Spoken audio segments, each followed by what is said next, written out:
important. It's her first time ever doing stand-up comedy, okay? So it's gonna be extra fucking awesome.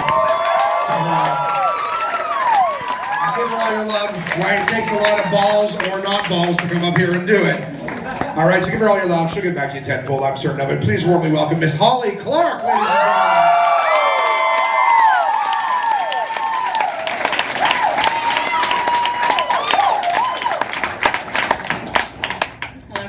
Thank you very much. This is this is my first time on stage.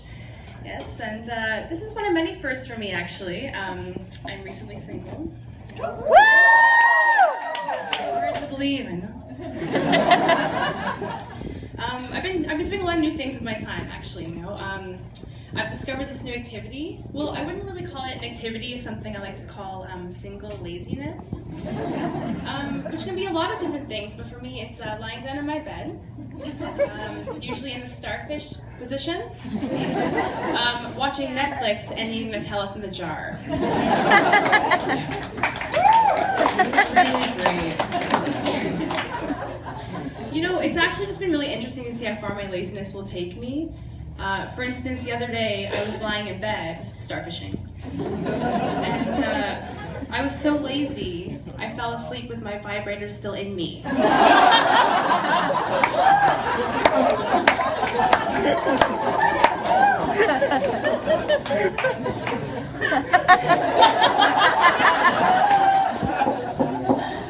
I woke up half an hour later and I was numb for a week. You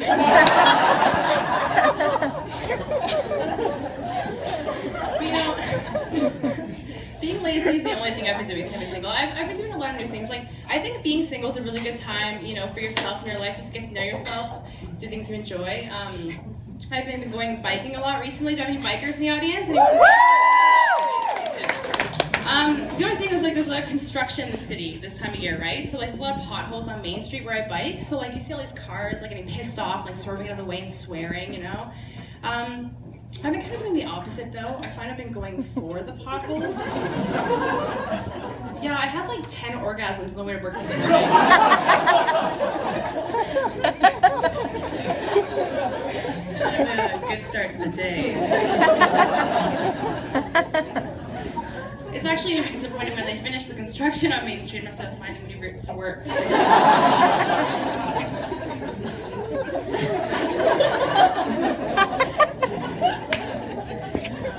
else have I been doing since I've been single? I recently went on a vacation with my girlfriends.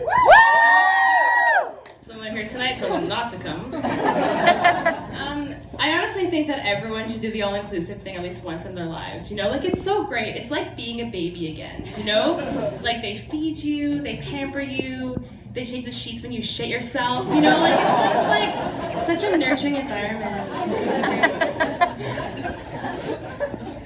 So this is one night we're at the old discoteca, you know. Obviously inebriated at this point, and at this point I'm like Weekend at Bernie's style drunk. You know that scene in the movie when he's like walking with his head down like that? And I see this guy ahead of me, and he's kind of doing the same thing, and he's like all googly-eyed, and he's got his feelers out, and he's just kind of like making his way towards me. And I'm like, oh, this is great, he's as drunk as I am. He's just like making his way into my arms. This is easy.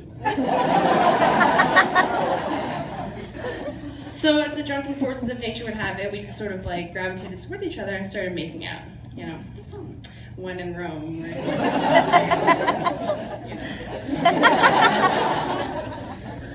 So the next morning I'm having brunch with my girlfriends and I see this guy and he's walking around the pool, but he's still doing the same thing though, like he's still kind of googly-eyed and he's still got his feelers out. And I was like, wow, like this guy really goes hard, like he doesn't stop. But then I noticed that he had a white cane with him. And then I realized he was blind. I made out with a blind man. But like, okay, I know what you guys are thinking, just hear me out, you know? I realized that making out with a blind guy is actually kind of great. You know, you're always worried about the awkward run-in after a situation like that.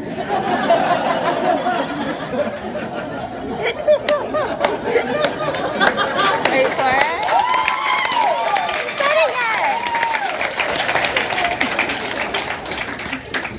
Hold on a second. You don't really have that problem with the blind guy. see you. Maybe you can take that one home with you.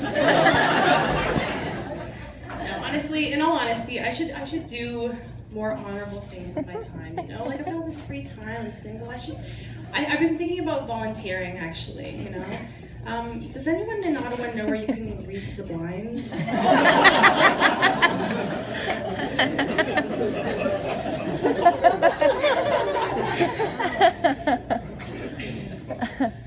I got to thinking a lot about drinking in our 20s and my drunken escapades abroad. And I find it kind of funny the way we like plan a night of drinking, the way we like prepare ourselves for battle, you know? And not only that, it's like we never learn from our battle wounds.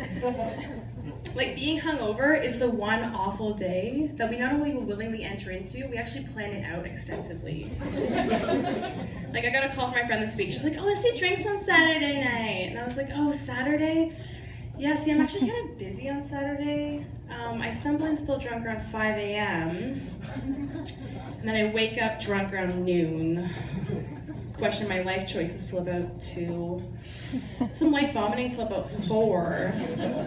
Get into the pizza pockets around 4:30, right? But then I should be conscious enough by 5 to dress myself. So yeah, I drink some Saturdays, get fucking wasted. It's really great.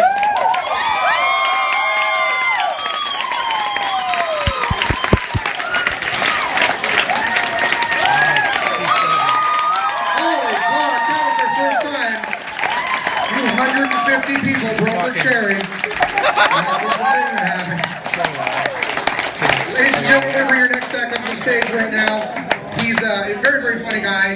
Cute as a butt.